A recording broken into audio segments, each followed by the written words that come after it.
नमस्कार दोस्तों, स्वागत है आपका मार्केट इन 10 मिनट्स में, जहां पर हमारा उद्देश्य होता है कि हम अपने निवेशकों को एक ही वीडियो के अंदर लगभग सभी डेली शेयर मार्केट अपडेट्स और ज़रूरी स्टॉक स्पेसिफिक न्यूज़ प्रोवाइड करें। तो हमारी इस वीडियो को लाइक करके हमें सपोर्ट ज़रूर करें, और अगर आप हमारे चैनल पर पहली बार आए हैं तो इस चैनल को सब्सक्राइब करके बेल आइकन ज़रूर ऑन कर लें। साथ ही कॉमेंट में अपना फीडबैक देना ना भूलें ताकि हम अपनी वीडियो को और भी बेहतर बना सकें। आज 24 दिसंबर से सैंटा रैली का पीरियड ऑफिशियली शुरू हो चुका है, जिसे आमतौर पर दिसंबर के आखिरी 5 ट्रेडिंग दिन और जनवरी के पहले 2 ट्रेडिंग दिन मिलाकर देखा जाता है। इस दौरान विदेशी निवेशकों की एक्टिविटी कम रहती है, इसलिए बाजार में हलचल भी सीमित रहती है। आज सैंटा रैली का पहला दिन था, लेकिन बाजार में कोई बड़ी तेजी देखने को नहीं मिली। सेंसेक्स और निफ्टी 50 दोनों में हल्की गिरावट रही, करीब 30 से 40 पॉइंट्स की, जिसे बड़ी गिरावट नहीं कहा जा सकता। बाजार की शुरुआत आज काफी अच्छी थी, लेकिन दिन के बीच अचानक सेलिंग आई और मार्केट लोअर लोज बनाते हुए नीचे फिसलता चला गया। इससे कई लोगों के मन में ये सवाल आया कि क्या सैंटा रैली फेल हो गई है। आज निफ्टी 50 की प्रीवियस क्लोजिंग 2677.15 रही है। अगर 2 जनवरी को मार्केट इस लेवल के ऊपर बंद होता है तो सैंटा रैली को सक्सेसफुल माना जाएगा। इस पूरे 7 दिन के दौरान ऐसा भी हो सकता है कि शुरुआत के दिन कमजोर रहें और आखिरी दिन तेज उछाल आए, फिर भी उसे सैंटा रैली ही माना जाता है। इसलिए निवेशकों को इसमें कोई चिंता करने की जरूरत नहीं है। इंडेक्स लेवल पर ज्यादा नुकसान नहीं हुआ, लेकिन मिड कैप स्टॉक्स में आज करीब 1% के आसपास की गिरावट देखने को मिली है। जिन निवेशकों के पोर्टफोलियो में मिड कैप का वेट ज्यादा है, उन्हें आज नुकसान महसूस हुआ होगा। स्मॉल कैप स्टॉक्स आज कंपैरेटिवली बेहतर रहे और कई जगह ग्रीन में नजर आए। अगर किसी का पोर्टफोलियो आज हरा रहा है तो संभव है उसमें स्मॉल कैप स्टॉक्स का वेट ज्यादा हो। माइक्रो कैप सेगमेंट में भी आज बहुत ज्यादा गिरावट नहीं दिखी, करीब 0.5% की कमजोरी ही देखने को मिली। कुल मिलाकर नुकसान मिड कैप सेगमेंट में ही ज्यादा कॉन्सेंट्रेटेड रहा। सेक्टर वाइज देखें तो मीडिया और मेटल सेक्टर में थोड़ी मजबूती दिखी और रियल एस्टेट सेक्टर भी ग्रीन में रहा। बाकी ज्यादातर सेक्टर्स लाल निशान में ही नजर आए, लेकिन कोई भारी डैमेज नहीं हुआ। पिछले 1.5 साल से मार्केट एक नैरो रेंज में घूम रहा है, जिससे ओवरऑल सेंटिमेंट काफी बोरिंग हो चुका है। सैंटा रैली का पीरियड भी आमतौर पर बोरिंग ही रहता है, क्योंकि वॉल्यूम्स काफी लो होते हैं। इक्विटी मार्केट भले ही सुस्त चल रहा हो, लेकिन कमोडिटी मार्केट में जबरदस्त एक्शन देखने को मिल रहा है, खासकर गोल्ड और सिल्वर में। गोल्ड ने INR टर्म्स में 24 कैरेट 10 ग्राम के लिए 74,000 के आसपास का लेवल पार किया है और डॉलर टर्म्स में भी करीब $2450 प्रति आउंस के आसपास मजबूत बना हुआ है। सिल्वर ने और भी शानदार परफॉर्मेंस दिखाई है और ये करीब $72 प्रति आउंस तक पहुंच चुका है, जो एक स्ट्रॉन्ग बुलिश सिग्नल माना जा रहा है। सिल्वर से जुड़े स्टॉक्स को लेकर कई लोगों ने सवाल पूछा था। डायरेक्ट सिल्वर कंपनीज इंडिया में कम है, लेकिन इनडायरेक्ट एक्सपोजर देने वाली सबसे बड़ी कंपनी हिंदुस्तान जिंक मानी जाती है। हिंदुस्तान जिंक लगभग 687 टन रिफाइंड सिल्वर प्रोड्यूस करती है और ग्लोबली टॉप 3 सिल्वर प्रोड्यूसर्स में शामिल है। इसी पॉजिटिव सिल्वर सेंटिमेंट के चलते स्टॉक में हाल के सेशंस में करीब 2.5% की तेजी देखने को मिली है। एविएशन सेक्टर की बात करें तो इंडिगो को लेकर अभी प्रेशर बना हुआ है।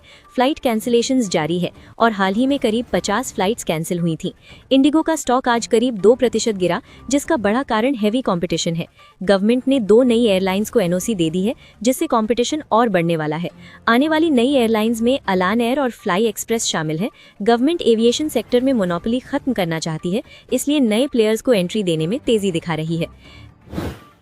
रिन्यूएबल स्पेस में इरेडा की एक अहम खबर सामने आई है। इरेडा ने सहज सोलर को 125 करोड़ रुपए का लोन सैंक्शन किया है।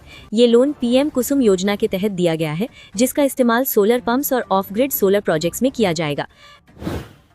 BSE स्मॉल कैप में शामिल पर्सनल केयर कंपनी क्यूपिड को लेकर एक पॉजिटिव संकेत सामने आया है। कंपनी के प्रमोटर्स ने अपने गिरवी रखे गए शेयरों का एक हिस्सा छुड़ा लिया है, जिसे आमतौर पर कंपनी की सेहत के लिए अच्छा माना जाता है। एक्सचेंज फाइलिंग के मुताबिक 23 दिसंबर तक प्रमोटर्स की प्लेज्ड होल्डिंग घटकर 20% रह गई है, जबकि 30 सितंबर को ये 36.13% थी। इसका मतलब है कि प्रमोटर्स पर अब पहले के मुकाबले कम वित्तीय दबाव है। स्टॉक परफॉर्मेंस देखें तो बुधवार को क्यूपिड का शेयर करीब 1% गिरकर 473 रुपए के आसपास बंद हुआ। हालांकि 1 साल पहले यही शेयर 80 रुपए से नीचे था, यानी 1 साल में ये 6 गुना से ज्यादा बढ़ चुका है। मार्केट में अब ट्रेडर्स की नज़र कुछ चुनिंदा स्टॉक्स पर टिकी हुई है, जिनमें वोल्टास और कैनरा बैंक का नाम सबसे ज्यादा चर्चा में है। दोनों में अलग अलग तरह की ट्रेडिंग एक्टिविटी देखने को मिल रही है। वोल्टास में डीलर्स BTST यानी buy today sell tomorrow strategy की सलाह दे रहे हैं। इसका मतलब है कि शॉर्ट टर्म ट्रेडर्स इसमें अगले सेशन तक क्विक मूव की उम्मीद कर रहे हैं। मार्केट से मिल रहे संकेत बताते हैं कि वोल्टास में HNI यानी हाई नेटवर्थ इन्वेस्टर्स की बाइंग दिखी है। जब HNIs एक्टिव होते हैं तो शॉर्ट टर्म वॉल्यूम और वॉलेटिलिटी दोनों बढ़ जाती हैं। दूसरी तरफ कैनरा बैंक में डीलर्स को ज्यादा स्टेबल स्ट्रेंथ दिख रही है। स्टॉक में डोमेस्टिक इंस्टीट्यूशनल फंड्स की बाइंग देखने को मिली है, जो पोजिशनल ट्रेड्स के लिए भरोसे का संकेत मानी जाती है। डीलर्स के मुताबिक कैनरा बैंक में 155 से 160 रुपए का पोजिशनल टारगेट देखा जा रहा है, यानी ये सिर्फ इंट्राडे नहीं बल्कि कुछ समय होल्ड करने वालों के लिए भी मौका दे सकता है। AP इंडस्ट्रीज के शेयरों में बुधवार को अचानक तेज हलचल देखने को मिली। स्टॉक इंट्राडे में 7% से ज्यादा उछला, जिसकी वजह एक बड़ी ब्लॉक डील रही। इस ब्लॉक डील में करीब 3.7 करोड़ शेयर यानी कंपनी की लगभग 26% हिस्सेदारी एक साथ ट्रेड हुई। इतना बड़ा सौदा ओनरशिप स्ट्रक्चर में बदलाव की ओर इशारा करता है। दिलचस्प बात यह है कि 2025 में अब तक शेयर करीब 19% टूट चुका था। ऐसे में एक दिन की ये तेजी इन्वेस्टर्स के लिए चौंकाने वाली रही। IDFC फर्स्ट बैंक ने मयूरा, अश्वा, सेलेक्ट और वेल्थ जैसे क्रेडिट कार्ड्स के रिवॉर्ड्स और बेनिफिट्स में कटौती की है, जिससे कार्ड की ओवरऑल वैल्यू कम होती दिख रही है। 18 जनवरी से इंटरनेशनल स्पेंड्स पर रिवॉर्ड पॉइंट्स 10x से घटकर 5x हो गए हैं।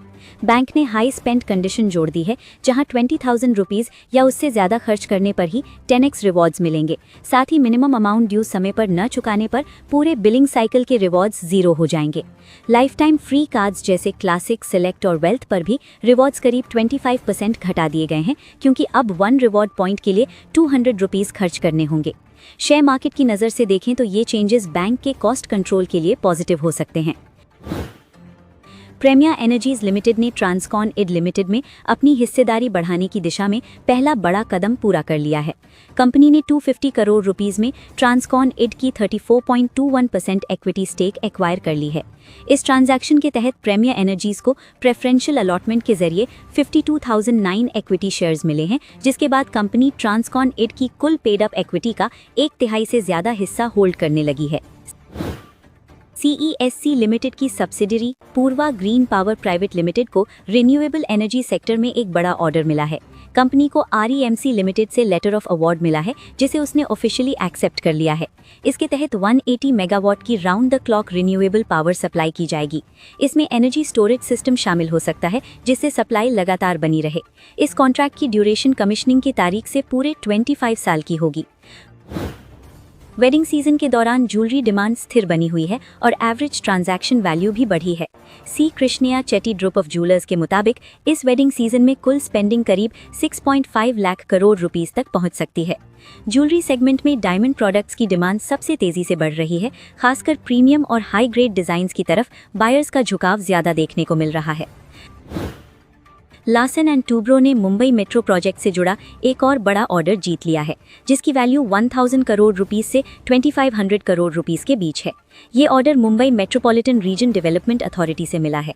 ये ऑर्डर मुंबई मेट्रो लाइन 4 के इलेक्ट्रिफिकेशन वर्क के लिए है, जो वडाला के भक्ति पार्क से कैडबरी जंक्शन तक 24.72 किलोमीटर लंबा कॉरिडोर है और इसमें 22 एलिवेटेड स्टेशन शामिल हैं।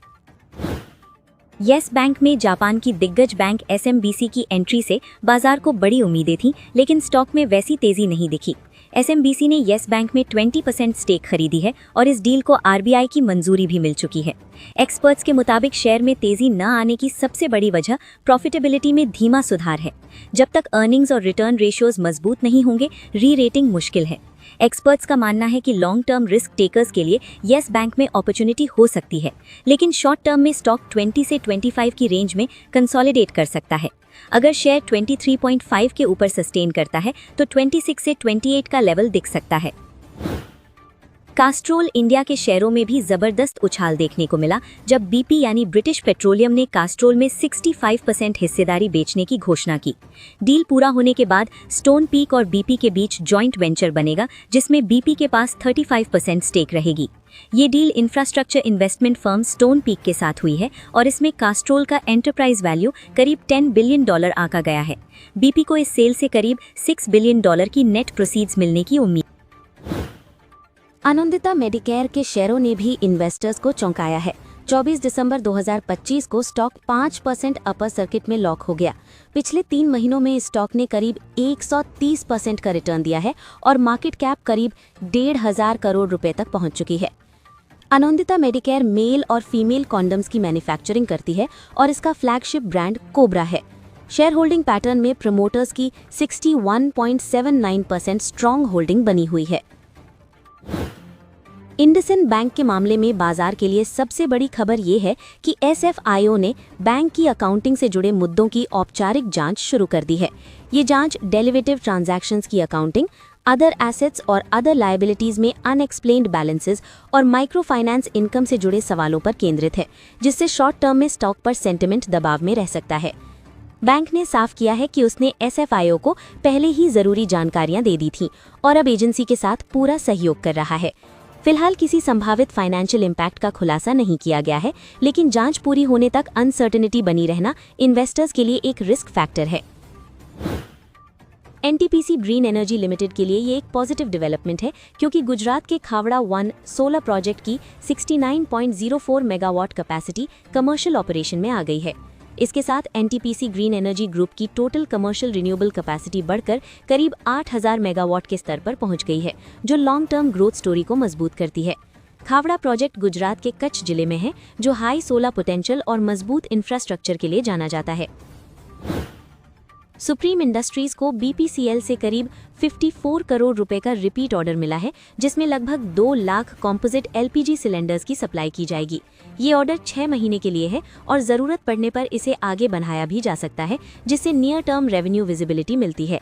कंपनी पहले ही स्ट्रॉन्ग वॉल्यूम ग्रोथ और स्टेबल EBITDA मार्जिन्स की गाइडेंस दे चुकी है। ऐसे रिपीट ऑर्डर्स ये दिखाते हैं कि सुप्रीम इंडस्ट्रीज का बिजनेस मॉडल और क्लाइंट रिलेशनशिप्स मजबूत बने हुए हैं, जो मीडियम टर्म आउटलुक के लिए सपोर्टिव है।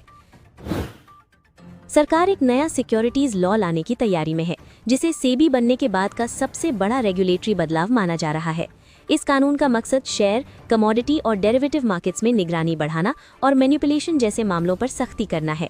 नए कानून के तहत सेबी की पावर्स बढ़ सकती हैं, जहां वो किसी भी व्यक्ति या एंटिटी से रिकॉर्ड्स मांग सकेगा और सीरियस मार्केट फ्रॉड केसेस में ED भी एक्शन ले सकेगी। ईमानदार इन्वेस्टर्स के लिए ये डर की बात नहीं है, बल्कि लॉन्ग टर्म में मार्केट को ज्यादा ट्रांसपेरेंट और डिसिप्लिन बनाने वाला कदम माना जा रहा है।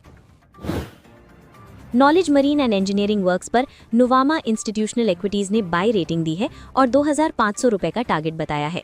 ब्रोकरेज का मानना है कि मैरीटाइम सेक्टर में government spending, strong order book और हाई मार्जिन्स की वजह से कंपनी की अर्निंग्स में 2028 तक तेज ग्रोथ देखने को मिल सकती है। कंपनी का ऑर्डर बुक 2025 एस्टिमेटेड रेवेन्यू के मुकाबले कई गुना है और ड्रेजिंग, शिप बिल्डिंग और ग्रीन टक जैसे सेगमेंट्स में डाइवर्सिफिकेशन इसे लॉन्ग टर्म कंपेटिटिव एडवांटेज देता है। नुवामा इंस्टीट्यूशनल इक्विटीज ने 4 स्टॉक्स पर बाय व्यू दिया है, जिनमें F space solutions, vintage coffee and beverages, fed bank financial services और OBS परफेक्शन शामिल हैं। ब्रोकरेज ने इन स्टॉक्स में 31% से लेके 53% तक का अपसाइड पोटेंशियल बताया है, जो मीडियम टर्म इन्वेस्टर्स के लिए इंटरेस्टिंग बनाता है। मोतीलाल ओसवाल की तरफ से भी 3 स्टॉक्स को पसंद किया गया है, जिनमें चोलामंडलम इन्वेस्टमेंट, हीरो मोटोकॉर्प और कजारिया सिरामिक्स शामिल हैं। ब्रोकरेज ने इन स्टॉक्स पर 18 से 19% तक का अपसाइड पोटेंशियल बताया है, जो लार्ज और क्वालिटी नेम्स में कॉन्फिडेंस दिखाता है। शक्ति पंप्स पर लगातार पॉजिटिव न्यूज फ्लो बना हुआ है, क्योंकि कंपनी को बैक टू बैक ऑर्डर्स मिल रहे हैं, जिनमें ताज़ा ऑर्डर करीब 65 करोड़ रुपए का है। शेयर चार्ट में ब्रेकआउट स्ट्रक्चर दिख रहा है और स्टॉक 750 से 780 रुपए जोन के ऊपर निकलते ही तेज मूव दिखा सकता है। क्रोम्पटन पर भी ऑर्डर न्यूज आई है, जहां कंपनी को लगभग 46.20 करोड़ रुपए का नया ऑर्डर मिला है। हालांकि पिछले क्वार्टर में मार्जिन प्रेशर की वजह से प्रॉफिट में गिरावट आई थी, लेकिन ऑर्डर इनफ्लो आने से शॉर्ट टर्म सेंटिमेंट में सुधार की उम्मीद की जा सकती है। जीके एनर्जी में स्ट्रॉन्ग इंट्राडे मूव देखने को मिला, क्योंकि कंपनी को PM कुसुम स्कीम के तहत करीब 254 करोड़ रुपए का बड़ा ऑर्डर मिला है। रेवेन्यू और प्रॉफिट ग्रोथ काफी स्ट्रॉन्ग रही है, जिससे ये रिन्यूएबल स्पेस का एक मोमेंटम स्टॉक बनकर उभर सकता है। ओखला इंडिया पर ICICI सिक्योरिटीज ने बाय रेटिंग दी है और करीब 800 रुपए का टारगेट बताया है, जो करंट लेवल से लगभग 30% अपसाइड दिखाता है। स्टॉक हाल के महीनों में दबाव में रहा है, लेकिन पॉजिटिव ब्रोकरेज व्यू के चलते रिकवरी की संभावना बन सकती है। VA टेक वाबैग वाटर ट्रीटमेंट और रिसाइकलिंग बिजनेस में काम करती है और कंपनी को सऊदी अरेबिया से इंटरनेशनल EPC ऑर्डर मिला है। ऑर्डर वैल्यू डिस्क्लोज नहीं की गई है, लेकिन ओवरसीज प्रोजेक्ट होने की वजह से सेंटिमेंट पॉजिटिव बन सकता है।